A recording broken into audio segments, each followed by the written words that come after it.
주권방송 가난한 교회를 향한 시대의 징표 성서 강좌 8번째 시간입니다. 우리 김근수 소장님과 이렇게 해방신학 관점에서 성서 읽기를 시도하니까 참 우리가 진짜 우리 한국 교회가 해방신학의 이 눈으로 사목을 펼쳤다면은 우리 한국 이 사회를 크게 바꿔놓을 수 있었는데 한 아쉬움이 있습니다. 그러나 지금이라도 늦지 않았다고 생각하면서 그 해방신학이 우리 교회와 사회에 널리 좀 이 정신이 펼쳐지기를 또 기대하면서 저희들이 성서 읽기를 진행하고자 합니다. 그 해방신학이 제시하는 교회의 모델은 하느님 백성인 교회, 어떤 제도교회와 같은 그런 경직된 교회가 아니라 하느님 백성으로서의 교회, 또 순례하는 교회, 또 현대 세계와 대화하는 그런 개방적인 교회, 이렇게 요약될 수 있습니다. 그래서 또 이게 2차 바티칸 공의에서도 지향하는 교회 모델이기도 하고요. 예수님의 이 삶을 보면은 그 순례자 예수님을 보여주고 있습니다. 그래서 현실에 안주하지 않고 또 예루살렘 성전을 속에 머물지 않고 또 권력자의 자리에 연연하지 않고 자유롭게 그 사람들을 만나시고 또 당신이 그 가난한 사람들의 친구로서 살아가시는 그러한 그 길 떠나는 예수의 모습을 이렇게 보여주고 있습니다.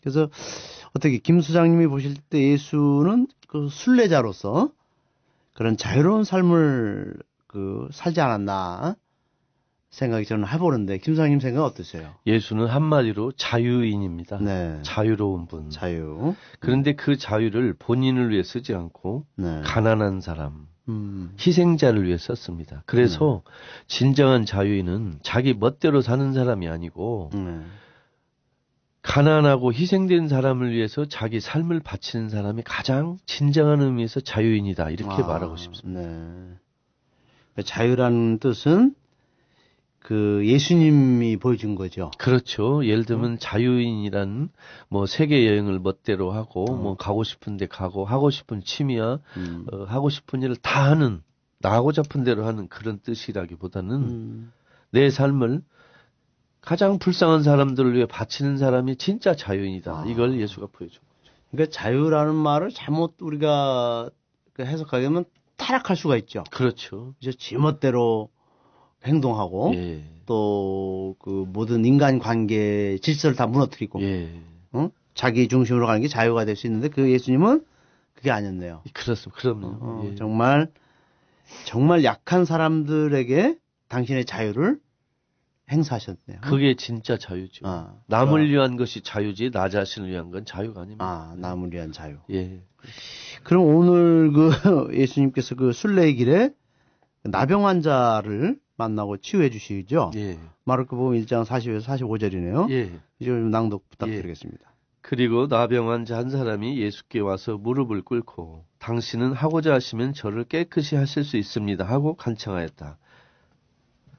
그러나 그분은 분노하시며 당신 손을 펴 만지시고 그에게 원하니 깨끗이 되시오 하셨다. 그러자 즉시 그에게서 나병이 물러가고 그는 깨끗이 되었다. 그리고 그에게 엄하게 말씀하셨다. 누구에게나 아무것도 말하지 않도록 조심하시오. 가서 재관에게 당신을 보이고 당신이 깨끗해진 것에 대해서 모세가 명한 제물을 바쳐 그들에게 증거가 되게 하시오. 그러나 그는 떠나서 많이 선포하고 그 일을 선전하기 시작했기 때문에 예수는 더는 드러나게 도시로 들어가실 수 없었고 바깥 외딴 곳에 계셨다. 그래도 사람들은 사방에서 그분께 왔다. 네. 이 나병 환자, 이게 나병은 어떤 병이죠? 그 나병은 요새 한센병, 그 소록도나 그 경남 산청 성심원에 있는 그 한센병 환자로만 있는 게 아니고 모든 피부병을 합쳐서 나병이라고 했습니다. 예. 피부병. 예, 모든 종류의 피부병을 그 당시 나병이라고 했습니다. 근데 이 예수께 다가온 나병 환자는 율법과 이 나병은 어떤 관계를 맺고 있어요? 구약성서 율법 규정에 따르면 나병 환자들은 살아있지만 마치 죽은 자처럼 여겨졌습니다. 민수기 12장 12절에 그런 말이 나오는데요. 또 나병 환자는 예루살렘을 비롯해서 사람들이 사는 동네 안으로는 들어갈 수 없고 다른 외딴 곳에서 혼자 살아야 했습니다. 그리고 혹시 나병 환자가 거리를 다닐 기회가 있으면 사람들이 멀리서 나병 환자 쪽으로 오거나 나병 환자가 사람들 쪽으로 가면 외쳐야 합니다. 나는 더러운 사람이요 하고 큰 소리로 외쳐가지고 다른 사람이 도망가게 만들어야 합니다. 그게 레위기 13장 45절에 이런 말이 나옵니다. 그래서 예수께 다가온 나병 환자는 율법을 어겼습니다. 오면 안 됩니다. 나는 더러운 사람이요 하고 소리 질러서 사람이 못 오게 해야 하는데 이 나병 환자는 무조건 예수 쪽으로 와서 무릎을 꿇고 한 것 자체가 이미 율법을 어겼습니다. 이게 나병 환자에 걸리게 되면 사회로부터 완전히 격리. 그렇죠. 되고 또 율법의 관점에서는 죄인이 되고. 그렇죠. 그러니까 하느님으로부터 버림받은 그렇죠. 천형으로 받네요. 예. 근데 예수가 이 나병 환자를 만났어. 이것도 예수님이 율법을 어겼습니다. 만나서는 안 됩니다. 아하. 예수님도 율법 억자 보면 다른 방향으로 도망가야 되는데 예수님이 나병 환자의 손을 만지고 대화를 했습니다. 이것은 율법을 어긴 겁니다. 율법을 어기면서까지 병자를 고쳐주는 그 아름다운 모습이 나오고 있습니다. 네. 그 당시 율법을 어긴다는 것은 가장 말하자면 그죠? 불법을 저지르는 요즘 말로 하면은 뭐 국가보안법. 그렇죠. 왜 처벌을 받아야 될 그런 입장이죠. 예, 그 당시 율법을 어겼다는 것은 종교 규칙을 어긴 것뿐만이 아니고 국가 법률을 어긴 것입니다. 그때는 정치와 종교가 하나인 공동체 사회였기 때문에 율법을 어기는 것은 국가 질서를 문란하게 하는 것도 됩니다. 그래서 예수님은 국가보안법도 사실은 어긴 거죠. 이렇게 되면. 그러면 우리 이제 과거의 순교자들이 사회 질서를 어지럽게 한다고 해서 반역 제로 다 이렇게 끌려가서 이제 처벌을 받았어요, 그죠? 그러니까 어떻게 보면 예수님 또 우리 신앙의 선조인 순교자들 다 그 당시 사회 질서를 무너뜨린 그런 반역자들인데 오늘날은 우리 가톨릭 교회가 가장 순종적이에요. 이 사회 질서가 불의가 만연하고 부정부패가 이렇게 우리 사회에 하나님의 뜻을 거역하는 사회인데도 불구하고 다 수수방관하고 그냥 참 이 부정한 권력과 잘 야합하고 또 가장 협조적인 그러한 저희가 됐어요.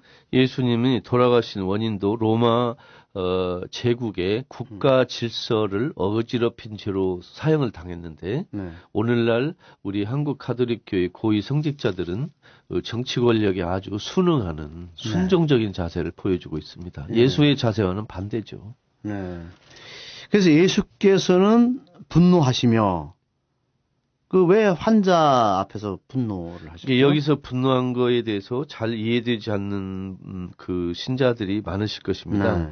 여기서 예수님은 나병 환자에게 분노한 게 아니고 나병 환자를 낳은 사회적인 구조학에 대해서 화를 내신 겁니다. 나병 환자에게 분노한 게 아니고 나병 환자를 이렇게 만든 그 당시 사회에 대한 분노를 말씀하신 겁니다. 근데 혹시 이런 생각을 하는 분들이 있을 수 있어요.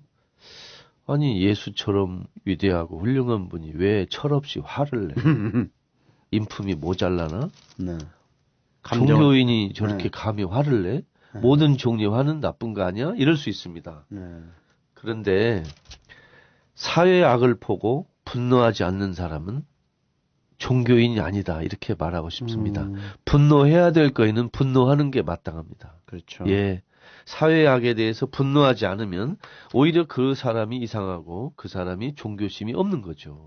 예. 그렇죠. 그 우리가 울분을 터뜨린다라는 예. 말을 하잖아요. 그죠? 예. 그러면 결국은 그 억울한 사람들 또 그 잘못된 공권력에 의해서 예. 그 죽어가는 사람들의 손을 잡아줄 때 예. 우리도 울분을 터뜨려야죠. 그럼요.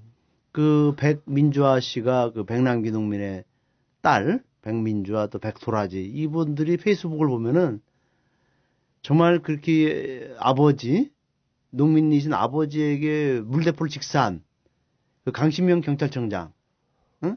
경찰들에게 응? 사과하라, 응? 또 책임져라라고 분노하고 있거든요. 예. 그것은 의로운 분노 아니에요? 의로운 분노는 종교적으로 정당하고 박수 쳐야 될 행동입니다. 네. 예.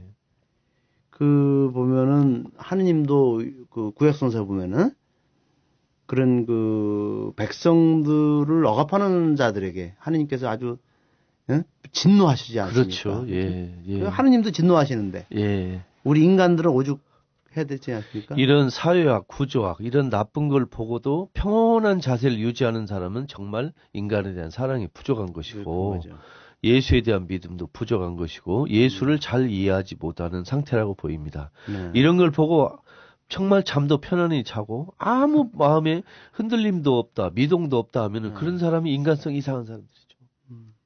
우리가 그 명동대성당이 유신 독재에 저항하면서 또 정말 사회적으로 약한 사람들이 거기에 가서 울분을 터뜨리고 또 기댈 언덕이 됐지 않습니까? 예. 근데 지금은 다 쫓겨났어요. 예. 이제 분노할 그런 공간이 되지 않고 오히려 평온한 상태에서 관광객들만 즐겨 찾는 명동이 됐어요.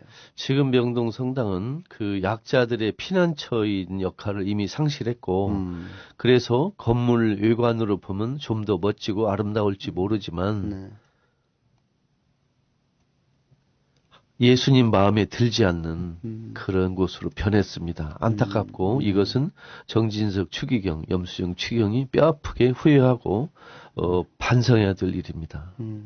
지금 민주화의 성지로서의 이제 그 이미지는 다 퇴색되고, 그렇죠. 예, 어떤 상업화가 너무 강하게 부각되고 지금 있잖아요. 밤 9시 반 이후로 명동 성당에 출입을 금지하고 있는 것은 빨리 고쳐야 합니다. 그리고 지금 최근에 그 완공된 명동 그 성당의 그 사무실 주교들 근무하는 데 있지 않습니까? 추기경 근무하는데 거기 올라가는 데를 보니까 외부인은 출입 카드가 없으면 엘리베이터를 타고 올라갈 수가 없습니다. 대체 왜 이런지 모르겠습니다. 정말 프란치스코 그 교황님은 추기경 시절에도 억울한 사람들, 약자들이 와서 그 교구장 추기경을 만나려면 바로 문 앞에 와서 노크만 하면 들어갈 수 있었습니다. 그런데 지금 서울 그 대교구의 그 명동 건물은 외부인들의 출입을 원천적으로 봉쇄하는 시스템을 만드는 거예요. 이거 나쁜 짓이죠. 예수님은 적극적으로 만나러 다녔는데. 그러면요. 사람들 기다리지 않고. 예. 지금은 그것도 아닌데요. 사람들을 찾아오지도 못하게 막아버리는 이런 게 어찌 이럴 수 있습니까? 정말 그 우리 염축이 반성해야 됩니다. 참 한없이 부끄럽습니다. 예. 그리고 이제 그 예수님께서 나병 환자를 치유하고 나서 누구에게나 아무것도 말하지 말라는 부탁을 하셨네요. 예. 예, 이거 왜 나병 환자에게 이걸 말하지 마라. 이거 치유받은 건 무척 자랑스러운 일이고. 그렇죠.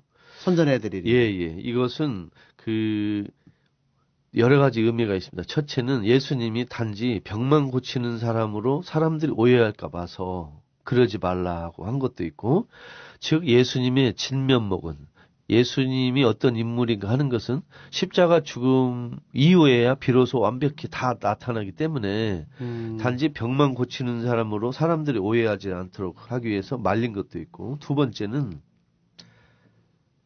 그 말하기 전에 재관에게 가서 이렇게 보이고 제물하면 사회적으로 치유되고 다시 사회적으로 복권될 수 있는 그런 상황이 생기기 때문에 일단 말부터 하지 말고 빨리 재관에게 가라 그래서 그런 그 절차를 알려준 배려심에 나온 것이라고 보겠습니다. 보통 보면은 그 목사나 예.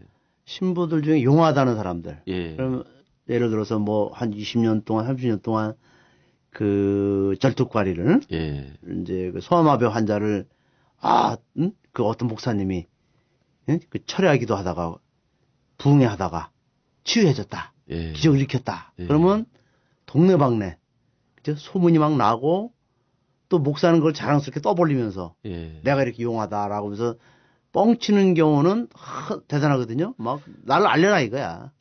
근데 예수님은 거꾸로예요. 그렇죠. 이렇게 나병 환자를 고쳐주고 나서 너 이거 말하지 마. 그참 이게 그죠? 그런 목사들과 예수님의 이 모습은 완전히 반대네요. 그렇죠. 그 유럽의 마리아 성지에 가면 네. 치유 은사를 받아서 병 고친 사람들이 그 진열에는 목발 네. 이런 거 많이 있습니다. 그러나 거기에서 한 가지 고민은 네. 치유된 사람의 기쁨을 알리는 것도 좋지만 거기서 기도해서 낫지 않은 사람들의 실망감, 그렇죠. 그 마음 아픔을 어떻게 하는가도 큰 문제입니다. 예를 들면 한국에서도 부흥이나 또 여러 가지에서 분명 환자를 정말 치유한 그런 사례가 있긴 있습니다. 네. 그러나 치유한 사례보다 치유하지 못한 사례가 훨씬 많거든요. 그렇죠. 이거 어떻게 하려고 그럽니까?